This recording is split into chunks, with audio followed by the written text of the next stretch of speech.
Esse é o horário que tem menos crianças dos nossos horários. Hoje de manhã, na fila do pirulito, tinha mais de 40 crianças, 10 horas da manhã. Mas tem pais e até avós. Sabe aquela fase que a criança começa a não querer mais ir para a escola, porque a escola não é mais só brincadeira, começa a ter para casa, e aí vira para o pai, para a mãe e diz assim: ô mãe, por que eu tenho que ir para a escola? Eu passei por essa fase, e aí eu tive, porque tenho a graça de ter uma família grande, hoje em dia as famílias estão ficando pequenas, muito tio, muita tia, muito agregado, muita gente para dar palpite na vida da gente. E aí uma tia da roça, uma vez que a gente foi passear, lá na zona rural de Itatiaiuçu, disse assim: você não quer estudar não? Sua mãe falou que você não quer estudar. Você quer ser um jacu da roça? Assim que a gente fala lá no interior, Jacu da roça. Jacu é aquele passarinho, Mas também tive uma tia, essa já intelectual, ela teve paralisia infantil, então ela foi uma das primeiras mulheres que abriu uma associação para deficientes físicos lá nos anos 70 em Itaúna, fez direito, trabalhava, e aí ela disse assim: olha aqui, vem cá no meu escritório. Está vendo esse mapa aqui? Itaúna está aqui, ó. Agora dá um passo para trás. Olha o tamanho do mundo. Se você não estudar, você não vai conhecer esse mundo todo aí. Você quer ficar só aqui? Aí eu acho que eu tinha uns 7 anos. Não quero não. Passou um tempo, eu não sei com quem mais, onde foi. Só sei que eu pus o dedo no mapa mundi assim, aqui que está Itaúna. E falei assim: daqui só para cima na minha vida. E funcionou, Porque no mapa Belo Horizonte está para cima de Itaúna, 70 quilômetros só, mas está bom, Não deu para chegar em Nova York ainda não, mas já está bom. E aí, também, na minha vida, sempre isso aconteceu. Eu estava muito confortável e feliz lá no Santuário de Santo Antônio em Sabará. Eu achava aquilo o máximo, era padre novo, bem vaidoso. E aí tinha a Globocop que parava lá em cima no dia 13 de junho para poder fazer reportagem. O MG1 entrava ao vivo, o padre da cidade, do santuário tinha que dar entrevista. De repente Dom Valmor falou assim: você, o padre Evandro e o padre Léo vão estudar em Roma. Aí meu mundo caiu. O povo de Sabará só ficou sabendo um mês antes, mas eu já sabia há um ano. E aí eu falei assim: será que vai dar certo? O padre Evandro não queria ir de jeito nenhum. E aí a gente começou a querer falar com o bispo. Aí o bispo, já meio que adivinhando, disse assim: vocês podem fazer pós-graduação, você na sua área, padre Otávio Juliano, você na sua, aqui em Belo Horizonte, a faculdade jesuíta, e hoje, engraçado que eu sou professor lá, tem a melhor pós-graduação de teologia da América Latina, nota 7 na CAPES. Na PUC do Rio também tem excelentes programas de pós-graduação. Mas eu quero que vocês 3 vão estudar em Roma para vocês verem que a igreja não é só Belo Horizonte, é muito maior que Belo Horizonte. E realmente, essa é a grande experiência de fazer uma experiência fora do país, tanto a estudo quanto a trabalho. Nosso mundo ganha em amplitude, Como é interessante numa sala de aula, mais de 100 alunos de 60 países diferentes. Os mais simpáticos, os indianos, os mais antipáticos, os norte-americanos. Nem aprender italiano direito eles aprendem, acham que todo mundo tem que falar inglês, E aí, Jesus fez a mesma coisa. Nasceu em Belém e foi criado em Nazaré. Seus pais eram de Nazaré, uma vilazinha. Hoje Nazaré está no território palestino, que está em guerra com Israel. Ninguém mais consegue visitar Nazaré, mesmo que tenha muito dinheiro. E aí, Jesus sai de Nazaré, entende e começa a pregar o reino de Deus, que é muito maior, mas o pessoal de Nazaré continua quadradinho, fechado no seu pequeno mundo, E quando Jesus volta, eles não o reconhecem porque não querem sair da sua cristalização, do seu enrijecimento, do pequeno mundo que acha que ali está tudo perfeito, não querem crescer. Os que o escutavam na sinagoga ficaram admirados, mas a palavra correta no grego é traduzida por chocados. É muito mais que admirados. E diziam, de onde ele recebeu tudo isso? Como conseguiu tanta sabedoria? E esses grandes milagres? Utilizam até de uma expressão pejorativa para se referir a Jesus, porque na cultura judaica, quando você vai dizer que uma pessoa, quem ela é, você diz que ela é filha do pai, e cita o nome do pai. É uma sociedade machista, patriarcal, como era o tempo. E eles vão dizer, ele não é o carpinteiro, filho de Maria? Até isso eles fazem.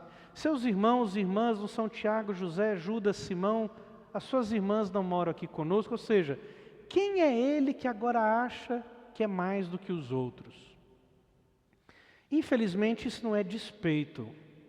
Infelizmente isso realmente é falta de fé. Porque a nossa fé precisa alargar-se quando o nosso mundo também se alarga. Eu acho que eu já falei essa frase em outras ocasiões. Quando nós sabemos todas as respostas, Deus muda as perguntas. E foi isso que Jesus foi buscar, porque em Nazaré todas as respostas já estavam dadas. A sinagoga repetia simplesmente o que sempre foi dito.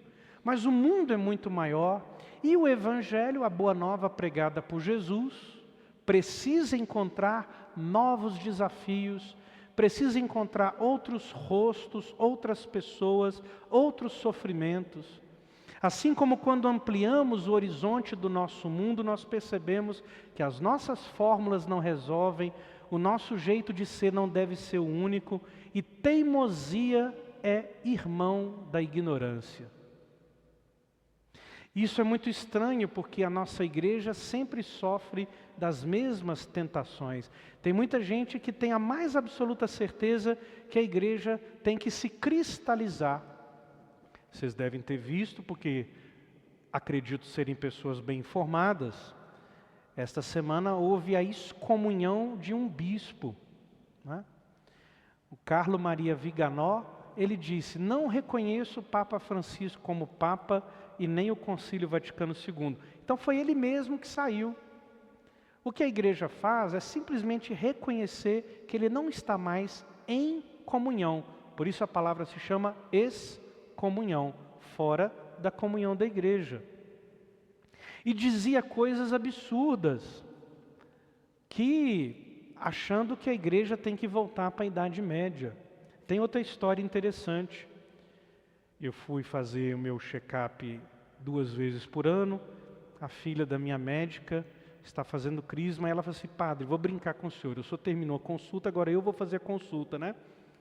E disse assim, minha filha está fazendo crisma. Ah, que legal, na paróquia tal. Ah, que bom. Mas ela tem uma irmãzinha, uma coleguinha da escola que fica atazanando ela porque ela é evangélica e ela tem que ir na célula dela.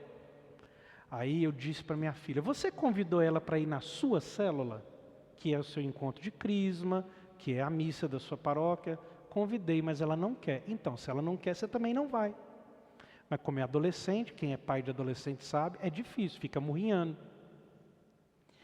E aí, a médica, a mãe da menina, foi procurar na rede social quem é a igreja. Aí está lá, a mãe da menina tem lá, não sei o que das mulheres virtuosas, uma coisa assim. E aí a mãe foi pesquisar. Mães, pesquisem as coisas dos seus filhos. E aí chamou ela para conversar aqui. Você não vai mesmo nesse trem não, porque a ideia de mulher que a mãe da sua coleguinha tem é de uma mulher submissa, que tem que fazer tudo que o marido quer, tem que ter tantos filhos que o marido acha que tem que ter. Não é isso que eu estou te criando para você ser mulher, não. Aí eu disse, graças a Deus. Porque isso não é cristianismo. Isso não é o que Deus quer para o amor esponsal, que pressupõe uma comunhão e uma integração de generosidade, disponibilidade de um ao outro. Muito errado está a ideia de submissão como escravidão. Gente, a tradução do grego que está lá no Novo Testamento sobre mulheres sejam submissas, chama-se respeito. E respeito é bom e todo mundo gosta. E respeito é no mesmo peso e na mesma medida. Porque se não for, não é respeito, é outra coisa, não é respeito. Porque do latim a palavra respeito é espelho, um do outro. É como na física, quando eu olho para o espelho devolve a minha imagem. É isso que é respeito. Então, esta é a ideia. Eu falei assim, graças a Deus. Mas muita gente ainda quer viver um cristianismo e um catolicismo que, cristalizado e mofado, não responde mais às expectativas do tempo. E é por isso então que Jesus lamenta quando vai embora. Ali não pôde fazer milagre algum. O milagre acontece só quando a gente alarga o nosso coração. Ontem, de novo, encontrei-me com uma pessoa com um neto, muito doente, uma doença genética rara, não sei o quê, aquela coisa do sofrimento. Aí o padre vai dizer, olha, você está buscando pela cura? Tá. Mas a gente sabe que não tem.